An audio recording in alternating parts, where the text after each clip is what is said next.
Eduardo Marinho, artista gráfico carioca que está de passagem por Florianópolis, numa viagem que segue pelo sul do Brasil. O Eduardo tem uma história de vida interessante, de quem não se conforma com o sistema que nos é imposto. É uma arte contestadora que, ao mesmo tempo, enche a mente de senso crítico e alma de poesia. Bom, para começar, não é que eu não me conformo, eu não me adequo, eu não consigo me adaptar a esse sistema. E eu tentei de todas as maneiras, assim, fui militar, fui bancário, estudei direito, mas não dá, não consigo, não tem explicação para isso. Eu fui procurar um sentido e a vida foi se fazendo por si, observando as coisas, aprendendo muito, entendendo por que a sociedade é tão injusta, como os nossos valores são plantados, como as pessoas vivem de forma infernal, por acreditar nesses valores, estar sempre querendo, por exemplo, vencer na vida, projetando valores nas coisas, na superfície, esquecendo das coisas que a gente tem por dentro, do afeto, da integração, da solidariedade, da harmonia. Essas coisas que a gente não encontra na sociedade e que precisa encontrar. Eu tento fazer o que o Gandhi diz, ser a mudança que se quer no mundo. Eu acho o mundo muito pouco solidário, eu procuro ser um pouco mais.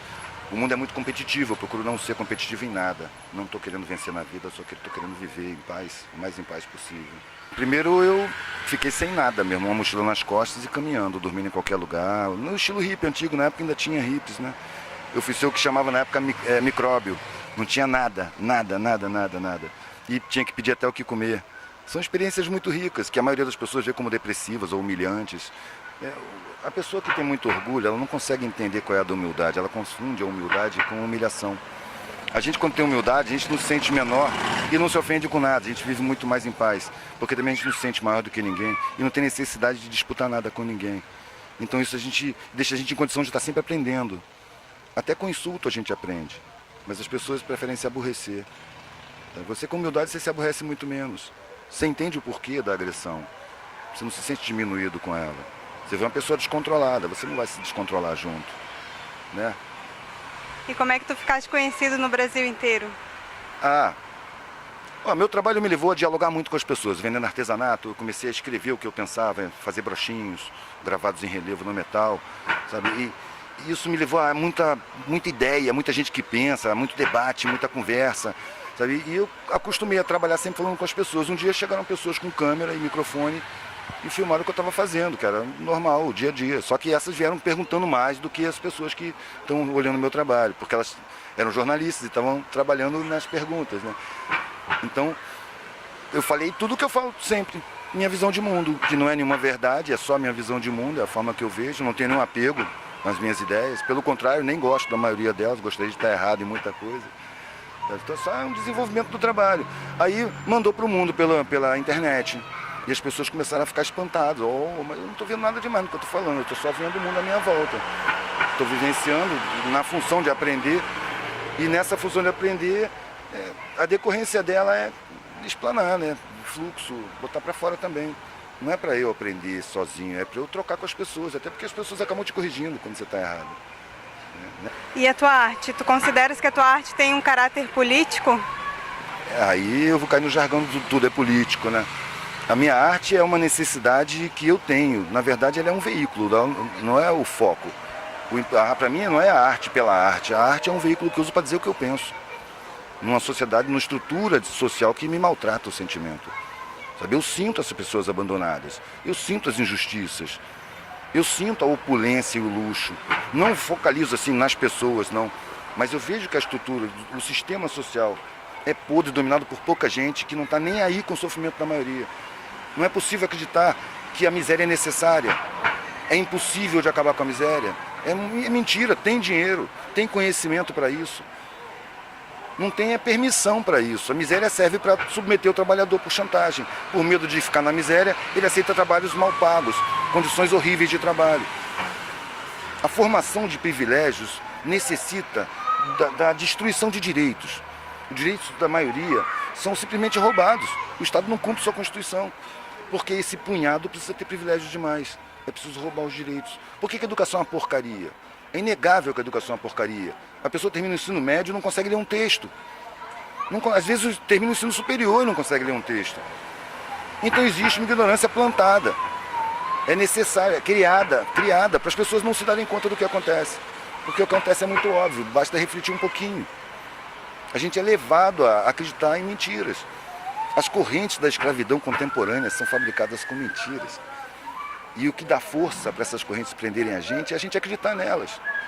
Você querer vencer na vida, querer competir, mercado de trabalho é mentira, não é mercado de trabalho. Foi feito assim para apavorar as pessoas. Antigamente o cara ia terminando o curso dele para começar a trabalhar, ele estava ansioso para trabalhar. Agora ele está com medo, porque ele vai entrar numa arena onde todo mundo é inimigo de todo mundo. A vida foi feita um inferno para fazer um paraíso artificial dessas pessoas que um punhado que anda de helicóptero por aí, que a mídia mostra como deuses e que hipnotiza as pessoas para ficarem de quatro na presença dessas pessoas. Eu fico indignado aí. E como é que as pessoas recebem a tua arte? Qual é a aceitação e se tem diferença também daqui no sul? É muito variado. Mas as pessoas que não gostam, as pessoas que não gostam mesmo, não se aproximam. Olham, se incomodam e vão embora. Também não entram em contato. Então eu tenho sorte. Raramente alguém entra em discordância explícita, assim. Eu lembro de um cara lá no Ceará, que foi engraçado, um senhor gordão, assim, um ar autoritário, cheio de pelo branco no peito, com um medalhão de ouro. Eu tenho pra mim que era um latifundiário, com 2 filhos. Um igualzinho a ele em miniatura, e o outro completamente diferente. O menino era mais lourinho, sacou? Tinha um olhar mais sagaz, mais inteligente. Aí esse cara chegou no pano assim, olhou, viu o desenho, esse desenho aqui, ó. Por tão poucos terem tanto, é que tantos têm tão pouco. Ele olhou, eu não concordo com isso não. E começou a falar sobre a competitividade natural e tal. E eu não tive nenhuma facilidade em discordar dele, mostrar minha opinião. Eu não falo assim, você está errado, sacou? Eu falo, você pensa desse jeito, eu respeito o seu jeito de pensar, mas eu penso diferente. Eu penso diferente por isso. E nesses por isso é que o erro dele vai aparecer. Não no sentimento dele ser atacado, sacou? Só que nos por isso o cara fica sem reação, sem saber o que fazer. Aí um menino, igualzinho a ele, estatelou e me olhou de olho arregalado. Nunca viu ninguém falar assim com tanta igualdade com o pai dele. Foi o que eu imaginei. O outro me olhou debaixo da franjinha assim, com meio sorriso. Pelo mesmo motivo, nunca vi ninguém falar assim com meu pai. E estava gostando. Eu tenho pra mim que ele puxou a mãe. O Eduardo, e tu expõe sempre na rua, assim? Como é que é? Tu pede permissão para alguém para expor? Não, se eu peço permissão, ela é negada. Eu nunca peço permissão, eu vou botando. A não ser que seja dentro de um bar de alguém, entendeu? Ou mesmo na parede de um bar que tá, eu vou lá conversar com o dono. Ó, tô com esses desenhos aqui, dá para colocar. Mas tá fechado, eu vou botando. Se não puder, alguém vai ter que vir me dizer. E eu não saio fácil não, tem que vir pelo menos uns 3.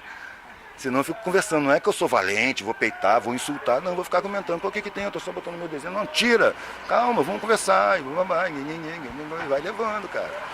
Agora, Quem quiser conhecer melhor o teu trabalho, como é que faz para encontrar, como é que consegue? Se for ao vivo, se for encontrar comigo com os desenhos mesmo, no papel, eu fico em Santa Teresa, geralmente, quando eu estou no Rio, nos fins de semana, de 2 às 8 da noite, no cinema, no Largo do Guimarães.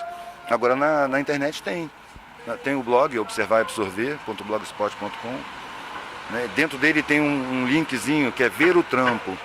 Aí você clica ali e abre um blog só de desenhos, pinturas, aquarelas, algumas esculturas, uns trabalhos, né, que eu juntei nas fotos e botei lá. Depois que tu teve esse rompimento assim, na tua vida, que decidiu encarar uma outra realidade e por vontade própria e suas experiências nesse caminhar junto com as pessoas marginalizadas, que tu conviveu com elas, conta um pouco dessa experiência tua ali, de estar na rua, ver uma realidade que te chamava atenção, que te chamava para ir conhecer, e os aprendizados que você teve junto com essas pessoas. A visão que se tem dessas pessoas, cara, é uma visão bem estereotipada.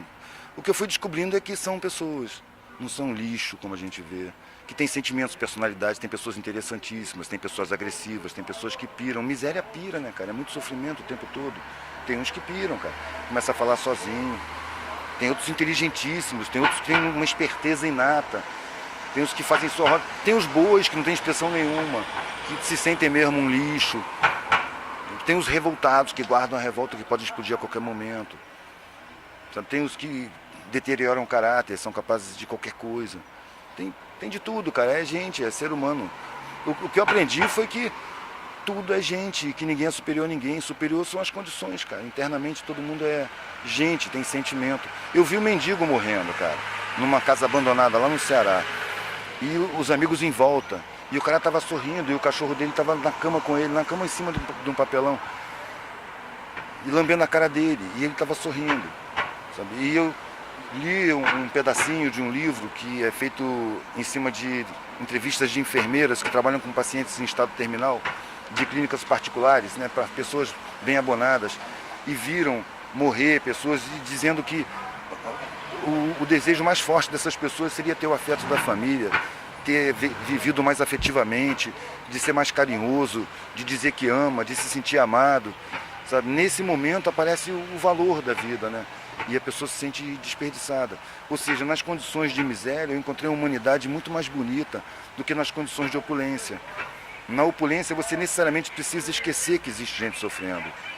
Sabe? E esse esquecimento a mim não interessa, eu não quero condenar essas pessoas, mas eu acho que ele dá resultado, ele tem consequências na vida dessas pessoas, na sensibilidade dessas pessoas, no ser dessas pessoas. Interfere na qualidade de vida, na qualidade de pessoa, sabe? Por isso eu vi qualidade muito maior lá embaixo. O que é solidariedade? Solidariedade, acho que é sentir o sentimento do outro. É claro que é muito mais fácil você sentir o sentimento do outro quando você passou pela mesma situação. Mas é lindo quando você consegue sentir o sentimento do outro sem ter passado pela situação. Só porque você está vendo nele o sofrimento. As pessoas que mais facilmente, que não me negavam comida, eram quem tinha passado fome. Era difícil negar. Para uma pessoa dessa negar, ela tem que ser muito agressiva. Ela vai negar aos gritos. Porque ela vai estar brigando com ela mesma.